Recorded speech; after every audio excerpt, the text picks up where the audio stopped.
see? Wow!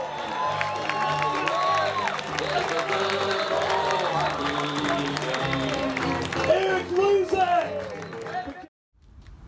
All right, I'm just packing up the fishing zone rig. I'm about to leave Florida, but it's recap time.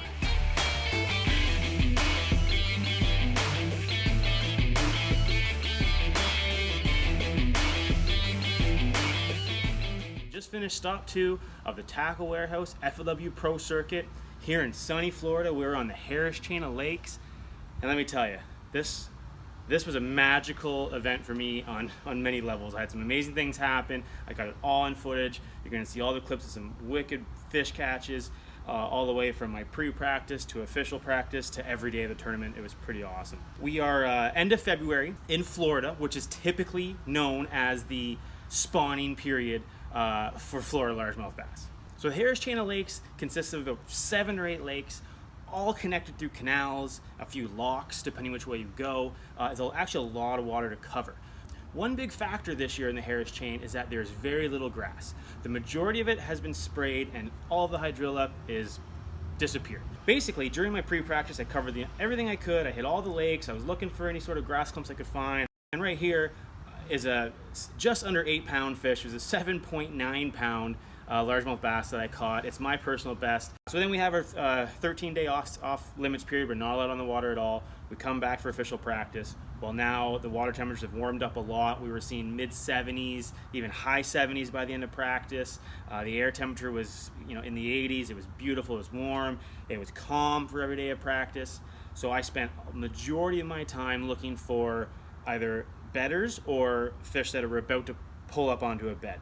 I caught very few fish during practice, but this was on purpose. I was fishing 90% hookless. The only fish I would catch would be if I was covering water in some of this offshore grass with a trap style bait like the Lunker fillet or a bladed jig like the Lunker bully blade, and spent a lot of time just looking for males in a canal. In a lot of situations, you pull into the right canal and you see 20 males in there, little 1-pound bass. That means that a 5 to 10 pounder might pull up at any moment. So I kept note of all those canals. I did find some big females on beds. Of course I marked them. Of course during the event they weren't there or they weren't willing to bite. Day 1, I'm boat number 150 out of 155 pros, so I'm quite down the list for getting to your bedding fish first, but I had to go for it.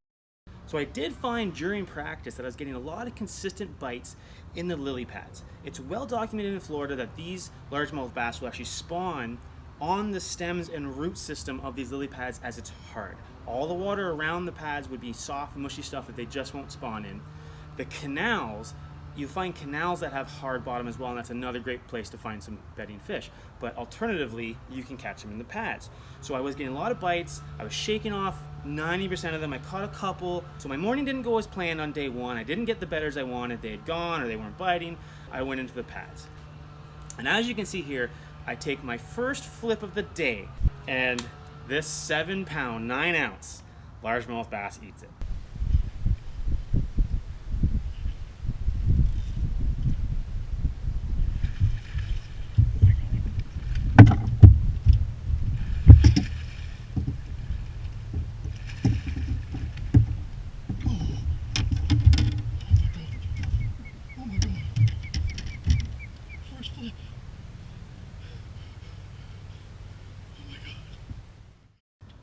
You can see there from my reaction how unexpected it was and how emotional it is to catch a giant fish like that when you're fishing for $100,000 in a bass tournament. So what I was pitching was this Lunker Hunt 6-inch limit worm. I was pitching this onto the beds as well when I could see a bed, but also just around the pad stems. So I have it rigged Texas style. I am using this on 20-pound Sunline fluorocarbon. That is a 3/8 ounce Wu Tungsten Never Chip flipping weight, and I do have it pegged. And I'm flipping that on a 7.3 Tatula Elite Daiwa pitching rod. It's a heavy with a, this is the Tatula 8-to-1 bait cast reel. So this stayed in my hand pretty much all day, either if I was in the pads or if I was in the canals looking for bedders. Either way, I'm pitching this. So this was absolutely key for me on day 1. I caught the majority of my fish in pads as well as then bedders, as you can see in this video as well. I catch some key they're actually males on spawning beds as well in a canal.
Certain fish that wouldn't bite the 6-inch limit worm, I would actually also throw a white craw at them. Something about that smaller profile that's on a 1/8 ounce Woo tungsten flipping weight on a 2-aught flipping hook. I got a few of the fish that wouldn't bite anything else. They would actually bite that white craw. So that was a real player for me on day one. I ended up weighing in 18 pounds and 1 ounce.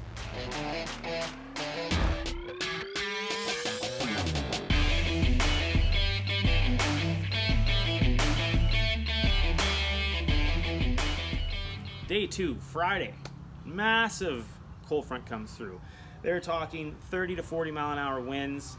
They actually postpone day 2 onto Saturday. Florida largemouth bass do not like cold fronts. So now we're back out on Saturday for our day 2, the full fields fishing, and the fish have moved. The water temperatures went from mid 70s to low 60s in the morning. That's a huge drop. What that does, that pulls those fish right off their beds. I know I gotta go offshore now. Those fish have pulled out. During practice, I found what I was hoping would be a pretty magical spot, and it did turn out to be that way. It was a little pocket in some eelgrass, but in that pocket was actually a shell bed. What I do is I stay often. I use my Humminbird 360 to see exactly where that shell bed is. My 360 shows me the indent in the weeds as well as the actual shell bed themselves. So I stay at about 80 feet off to 50 feet away from the shells, and I would cast multiple baits at it. But what ended up being the absolute biggest player for me was going ultra finesse with the Lunker Hunt finesse minnow. This is a Ned style bait, and something about the small profile of this just whacked them. Now I was sharing this spot on day 1 and day 2 with another angler. We both respected each other. We were both surprised that someone else found it. So we stayed on either side of it and actually started with casting toward each other.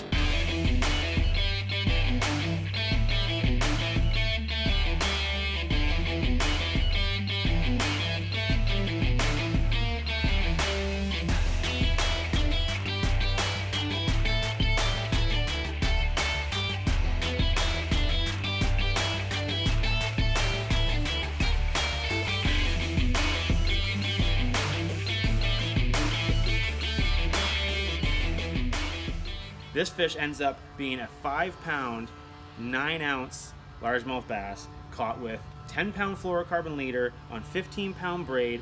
I'm using the Tatula Elite 7.3. This is a drop shot shaky head rod with a ballistic 2500 series reel. Smooth drag, as you can see here, is absolutely key.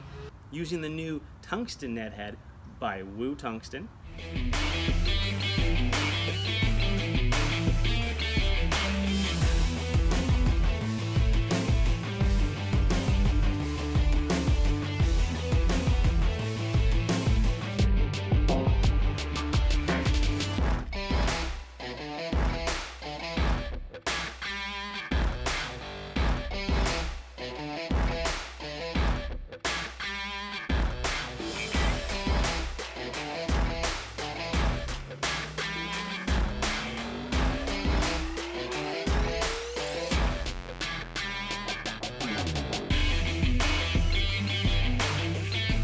So I end up going into day 3, Championship Sunday. We have 30 boats fishing championship Sunday now because of the cancellation. Normally it'd be the top 10 only.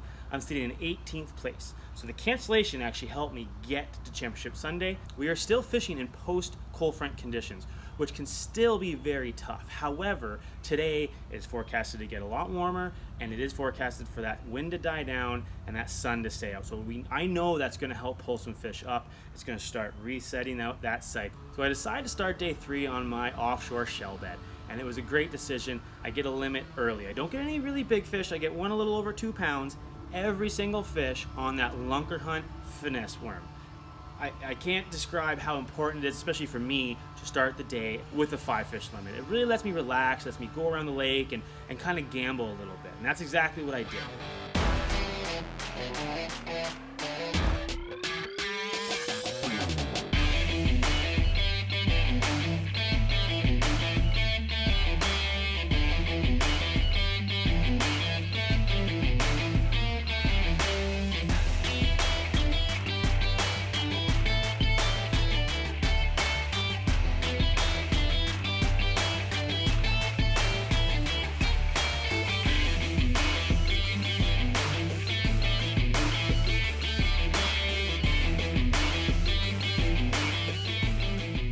Once I had my limit, I started bouncing down the lake and hitting these little offshore clumps I found with my hummingbird. And I'm lucky enough to do a couple decent upgrades. One on the lipless rattle bait ended up being a nice 2-pounder. That culled another 12.5 inchers. So every little cull is a big deal for me. I go back to my shell bed, boom, one more cull. Again, on the lipless rattle. So these fish are starting to fire up a little bit. Now I tell myself if I can get one more big bite, one more, I can really make a run at this top 10.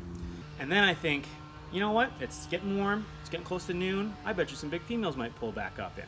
So I go into some of my canals that I'd seen some males. Again, this canal I go into here, I hadn't even seen a big fish yet. And as I cruise in, I see this, what looked to be an absolute giant, big black female just swimming along. That is sometimes one of the worst things to see. I saw it a lot on day 1. I saw multiple 5 to 8 pound bass just swimming in these canals. They're not locked, they're not on a bed, they're not spawning. They're either pre or post spawn or just trying to warm up to get ready to spawn. These fish are very hard to get to catch. So I see this fish, it goes right under my boat, and I look at it, and it is long.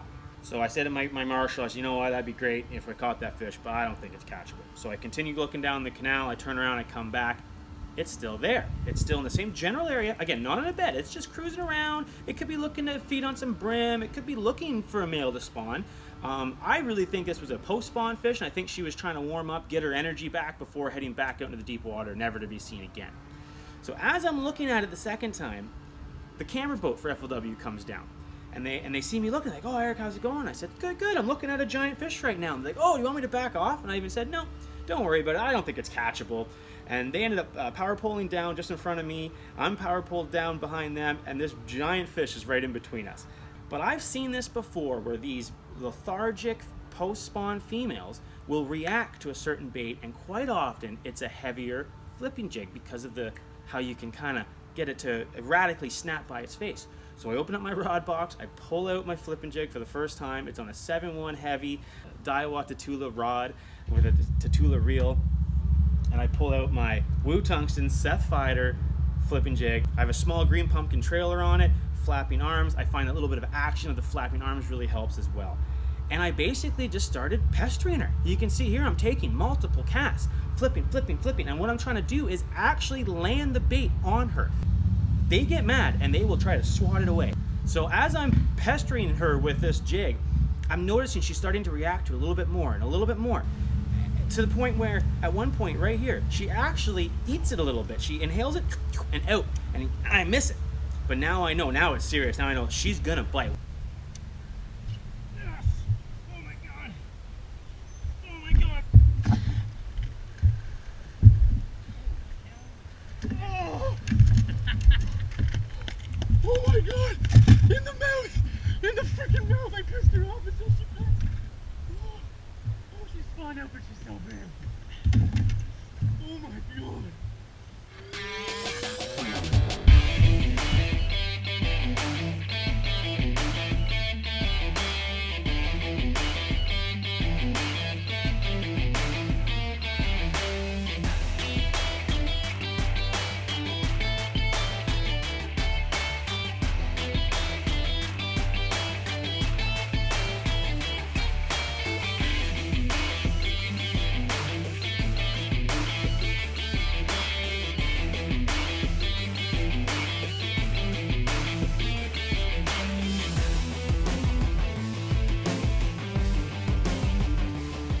This will go down as one of the greatest fish catches in my life.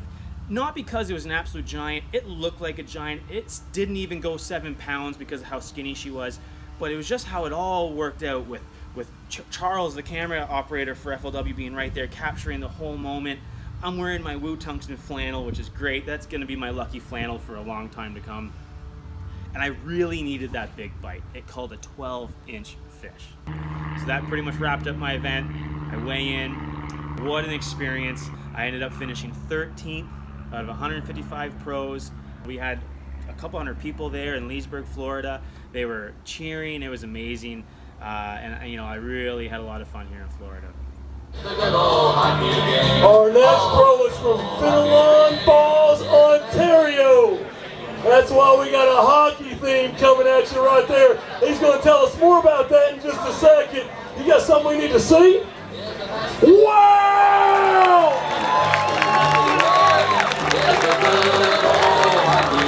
Game, oh, the good old hockey game is the best game you can name, and the best game you can name is the good old hockey game.